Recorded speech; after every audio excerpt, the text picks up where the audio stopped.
السلام علیکم to all your student. آج یونٹ نمبر 1 کا پیراگراف نمبر 11 اور 12 کا ترجمہ کریں گے. تو پیراگراف نمبر 11 ہے: حضرت محمد صلی اللہ علیہ وآلہ وسلم reforms were not mere policies, they were part of a broader vision for a just and compassionate society. ترجمہ ہے: حضرت محمد صلی اللہ علیہ وسلم کی اصلاحات محض حکمت عملیاں نہیں تھیں، یہ ایک عادلانہ اور ہمدردانہ معاشرے کے وسیع تر نقطہ نظر کا حصہ تھیں. His emphasis on توحید, belief in the oneness of Allah, was inseparable from a belief in the human brotherhood. توحید یعنی کہ بریکٹ میں لکھا ہے اللہ تعالیٰ کی وحدانیت پر ایمان کو کہتے ہیں، پر آپ صلی اللہ علیہ وسلم کی تاکید انسانی بھائی چارے پر ایمان کے ساتھ لازم و ملزوم تھی.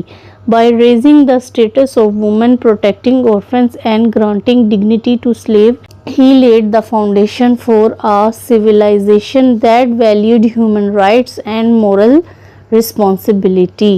عورتوں کا مقام بلند کر کے، یتیموں کی حفاظت کر کے اور غلاموں کو عزت دے کر آپ صلی اللہ علیہ وسلم نے ایسی تہذیب کی بنیاد رکھی جو انسانی حقوق اور اخلاقی ذمہ داری کو قدر کی نگاہ سے دیکھتی تھیں.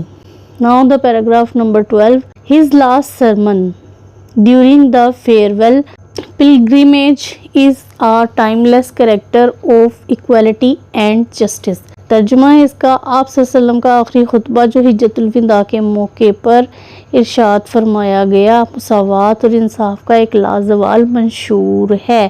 He proclaimed، آپ صلی اللہ علیہ وسلم نے اعلان کیا یا فرمایا، All mankind is from Adam and Eve. تمام جو انسان ہیں آدم اور اماں حوا کی اولاد ہیں.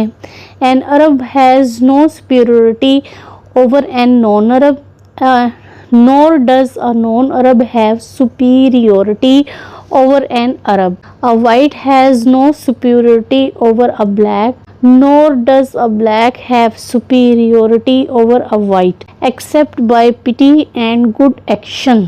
کسی عربی کو کسی اجمی پر اور نہ کسی اجمی کو کسی عربی پر اور نہ کسی گورے کو کسی کالے پر اور نہ کسی کالے کو کسی گورے پر کوئی فضیلت حاصل نہیں سوائے تقوی اور نیک عمل کے.